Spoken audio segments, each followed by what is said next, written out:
গত মঙ্গলবার থেকে শুরু হয়েছিল আমার শ্বশুর বাড়িতে শ্যামসুন্দরের লক্ষ্যনাম।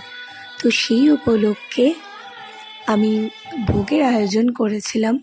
সম্পূর্ণ রান্নাটা আমি নিজে করেছিলাম, ও একটু আমার মা হেল্প করেছিল। তো মেনুতে কী কী ছিল আগে দেখিয়ে দিই।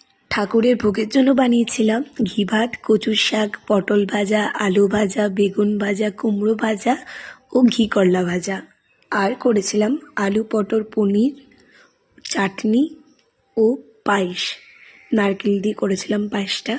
তো এখানে একই থালাতে রাধারানী ও শ্যামসুন্দরের ভোগ নিয়ে গেছিলাম। এরপর আমার শ্বশুরমশাই ঠাকুরদের ভোগ নিবেদন করলেন ও তারপর শ্যামসুন্দর ও রাধারানী শয়নে গেলেন।